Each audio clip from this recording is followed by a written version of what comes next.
Romania used to be a country far from the spotlight of international media. Now it has become a battleground of competing political worldviews. The battle for the future of its democracy will be a litmus test for the EU, Ukraine, and American involvement in Europe. So, what's next for Romania? Stay with me to find out here on Wider View. And I'm your host, Mateusz Mazzini.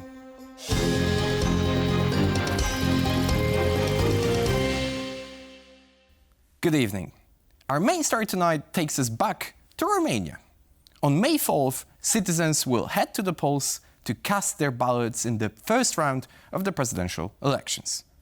A repeat, as the country's electoral commission nullified the results of the vote held on November 24th last year. Cancelling the results of an already concluded ballot was unprecedented and controversial enough to throw the country into political chaos. But what followed was a move into politically uncharted territory.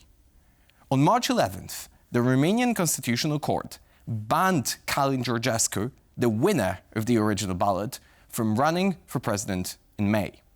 The judges cited a lack of transparency in his campaign and irregularities over funding.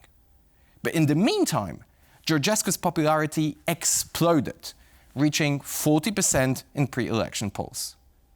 Was the decision to ban him anti-democratic? Or maybe, on the contrary, it saved democracy from an authoritarian turn? We take a closer look in our report. November 24th marked one of the most consequential days in contemporary European politics. Călin Georgescu, a little-known 62-year-old former United Nations environmental consultant, won the first round of the Romanian presidential election. He received a staggering 23% of the vote, despite opinion polls showing him at a fraction of that. He was meant to face Elena Lasconi in the runoff 2 weeks later, but that never came. On December 6th, the Romanian Constitutional Court nullified the results of the first round, citing illegal electoral interference. Georgescu appealed, but eventually lost the case and was banned from participating in the rerun. Romanian authorities refused to register his candidacy for a number of reasons. He declared zero expenses for his campaign, stating that every activity undertaken in his name was organic. That was later proved false. Bogdan Peșir, an IT entrepreneur, was found to have invested over €1 million in promoting Georgescu on social media. Romania's security agencies declared his growth in popularity on TikTok impossible without backing from a state actor. They concluded that Georgescu's surge in popularity was the result of a coordinated Russian effort. But while the money was indeed Russian, the hands were Romanian. Accounts promoting him were created and operated locally. The decision to ban him from the rerun sparked enormous controversies. Bucharest saw civil unrest, with police officers even being wounded. American politicians began to accuse Romanian and EU authorities of carrying out an assault on democracy. Even voters with an ambivalent approach to Georgescu criticized the authorities for imposing the ban. The rerun is scheduled to take place on May 4th, and the result is more uncertain than ever. Was the decision to ban Călin Georgescu from running for president the right thing to do to save democracy in Romania? Will the involvement of the MAGA movement make a difference there and in Europe as a whole? And what needs to be done when extremists begin to go mainstream? These questions might well not have answers to them, but we will try to find them nonetheless, with the help of our experts. And I'm pleased to say, joining me tonight are Dr. Monica Ciobanu from the State University of New York at Plattsburgh and Oana Popescu, Director and Co-founder of the Global Focus Center. Good evening both and welcome to Wider View. Good evening. Good evening, and thank you for having us. I wanted to start with you, Monica, and perhaps address the elephant in the room, the question that needs to be addressed immediately before we move to any other topics. Was the decision to ban Georgescu from running for president in the upcoming May elections the right thing to do? we need to look at certain things before giving a straightforward answer. And I'm afraid there is no straightforward answer to this question. I would rephrase the question and think about what are the consequences of this action? And are things worse now for the Romanian democracy than by not banning, by not annulling the first round of presidential elections? I would like first to say that the decision of the Supreme Court was reactive. So it happened just a day before the second round of elections were scheduled. In fact, in the diaspora, where Romanians who live, many Romanians, millions of Romanians live outside the country and still vote in the elections, more than 50,000 Romanians have already voted, and the elections were annulled. Romania, the Supreme Court annulled these results by claiming that there was foreign interference and very serious irregularities related to campaign financing, but also invoked the far-right extremist views that Georgescu exhibited on his TikTok platform. However, it is important to note that Romania passed two laws, one in 2002 and one in 2015, that ban extremist ideologies, symbols, and public displays. If we look at several years before these elections were scheduled, we see that state institutions, and not just the U.S., not just the Romanian Supreme Court, did not do much to deal with these extremist threats.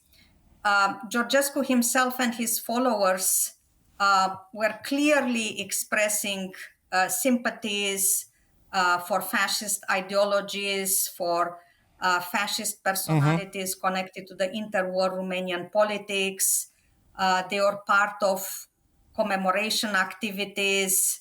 An investigation was opened against him, but then it was closed. There is a clear point here to be made that this is a failure of institutions as well, that we had a legal case backed up by laws passed before that would justify this movement. But institutions are one thing, and people in democracy are usually a very different animal. And on that note, I wanted to move to you, Anna, and ask about this immense jump in popularity, because we're talking about December or late November specifically, when Georgescu gets a little less than 23% of the vote in the first ballot, and that right now, spring of 2025, his popularity in pre-election polls reaches even the level of 40%. Where is this jump coming from? I would argue, to start with, that polls are unreliable at this time. We're dealing with a very volatile public opinion. So, the numbers that we're getting, some of them also at this point kind of in a counterfactual history approach, because Georgescu is no longer running. So we don't really know how public opinion would have evolved if his candidacy had not even been put into question, and so on and so forth. So I would say, first of all, the numbers are to some extent unreliable. Secondly, talking about how he rose to popularity in the first place, let me just a little bit go back to your previous question and try to simplify this a little bit. Georgescu would not have been anywhere near his current or past level of popularity, even at the end of last year, had it not been for the manipulation of social media algorithms done with illegal funding and the backing of a state actor. So I think that's where that's what makes the difference. Georgescu used to be a fairly unknown figure, and even people who voted for him essentially voted for an avatar. The only person that they ever interacted with before the elections was his persona, as his profile was featuring on social media. He refused to take part in televised debates. He didn't give interviews. He did not appear in public events. So that is why I think what these elections were about, they were first of all about one of the first instances in history, I think, where we get to see that elections and the fairness and integrity of the electoral process are really not just about the elections campaign and the day of the elections, but also about how public opinion can be manipulated, whether emotionally or anyway through illegal means ahead of that, to reach this kind of emotional state where people who are already angry at the political elites and disillusioned with the quality of governance. And I'm gonna jump on this.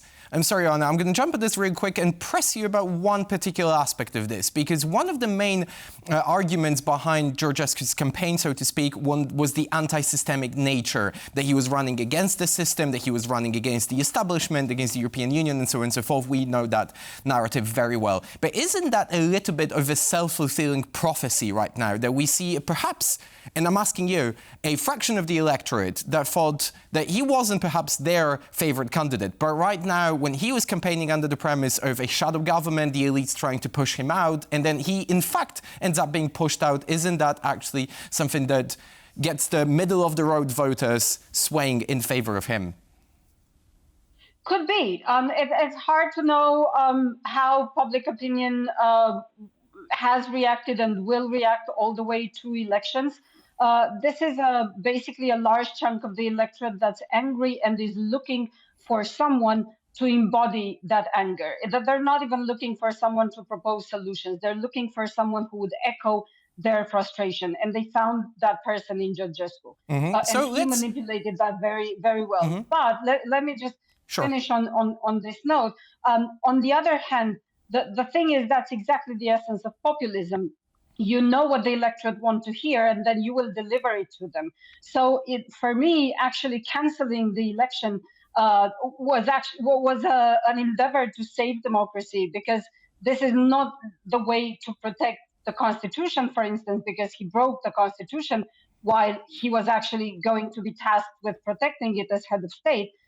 You need to protect the Constitution by ensuring that people actually make informed decisions, that the whole process leading up to making the decision who to vote for has integrity, and it's clear and it's transparent and it's fair for everyone, which wasn't the case. So even if at the social level, it might well be that the current effect is that people who used to be angry are now angrier, and people who are not that angry might be angry now. This is still not something that you would want to take into account when you're dealing with institutions and with the Constitution.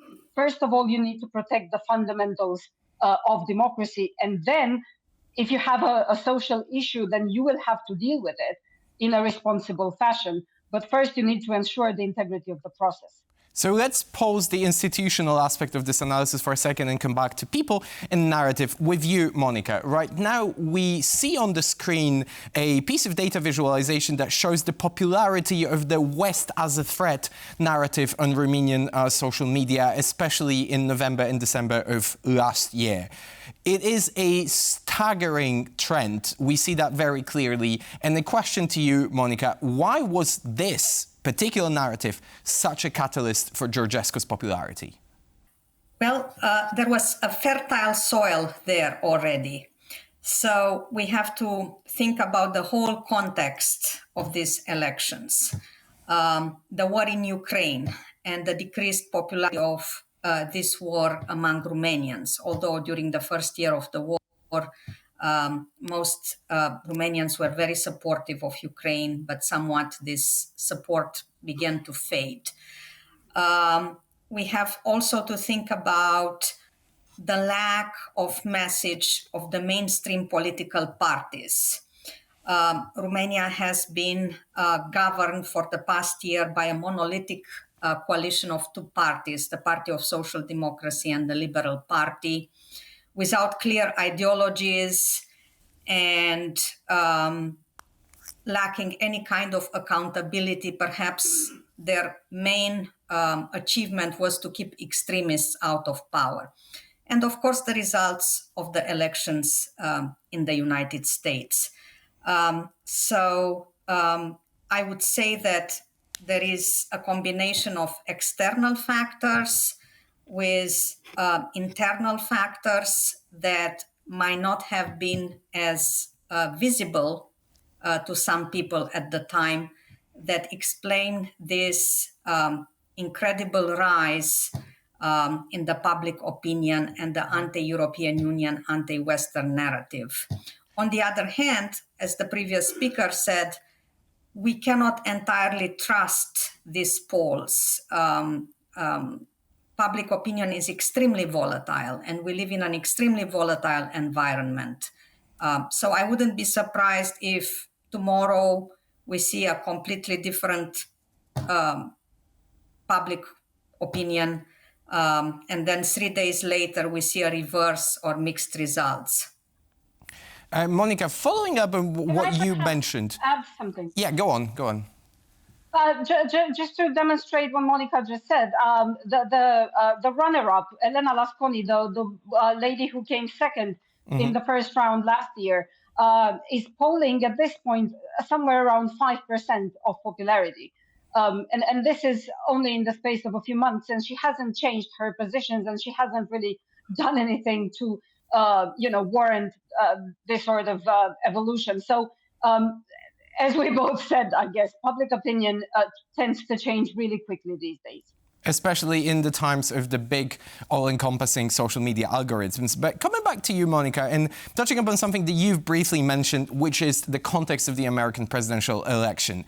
We know that Romanian far-right enjoys, euphemistically speaking, a certain level of popularity among the MAGA right and adjacent influences. People like Andrew Tate, a very specific case study for Romanian politics. In fact, let's listen to what Mr. Tate said about his own return to Romania just recently.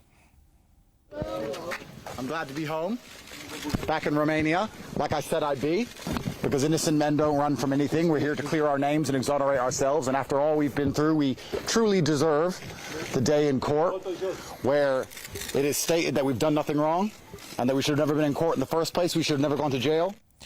We know that both the Tate brothers enjoy a very high level of popularity on social media, but will their involvement matter for Romanian politics, their and other right-wing influences, including perhaps Mr. Musk? What do you think, Monica? Well, I would say that as far as manipulating the public about what is really happening in Romania through a social media platform, that their involvement certainly could negatively influence the political developments and the elections. And I would like to bring one more detail involving Musk. So very recently, he distorted an important piece of information, namely that Georgescu was arrested.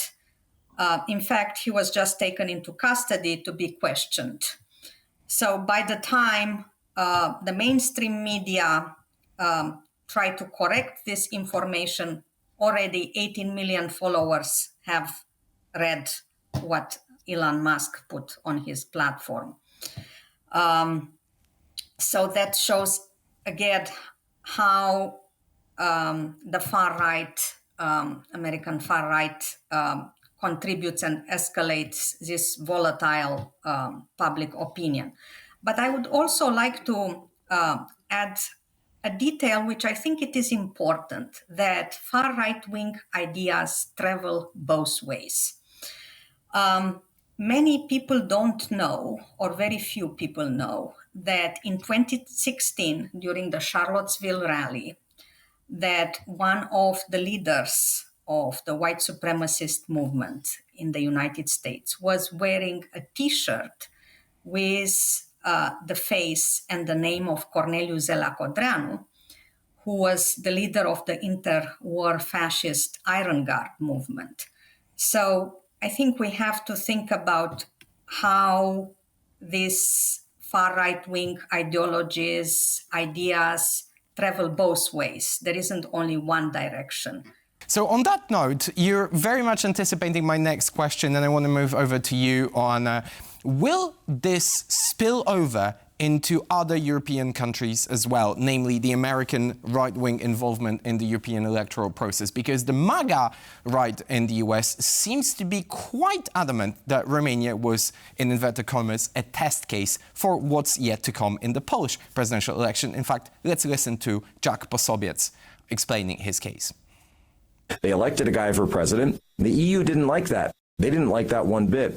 His name was Călin Georgescu. They really didn't like him being elected, so the EU put pressure on Romania. A Romanian court overturned the election, and then another Romanian election authority, one of these, post-communist kind of structures, came in and ruled that Georgescu can't even run for president again. Are we only seeing the beginning of it?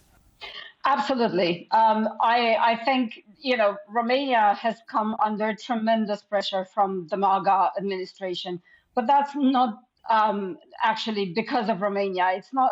I don't think Donald Trump, Elon Musk, and J.D. Vance really care about Călin Georgescu or even Romania, like I said. What the issue is that this administration is extremely ideological, and they need to show their own electorate, and they need to show everyone around the world that their recipe is the one that works. Romania is the counterexample, and it's just been unfortunate that the Romanian stubbornness at the end of the day, despite the very tight strategic partnership with the U.S. and the very close political relationship.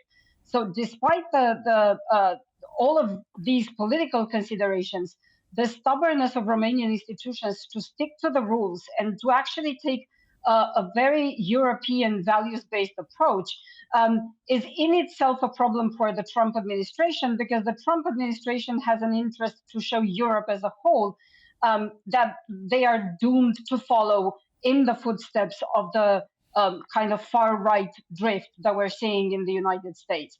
And then I'm quite sure that we're going to see the same kind of insistence when it comes to elections elsewhere. We've already seen it in Germany with Elon Musk supporting the AfD. We've already seen not President Trump, sorry, the Trump administration attack some of the Polish officials like Radek Sikorski. And Russia itself will also recycle the same recipe.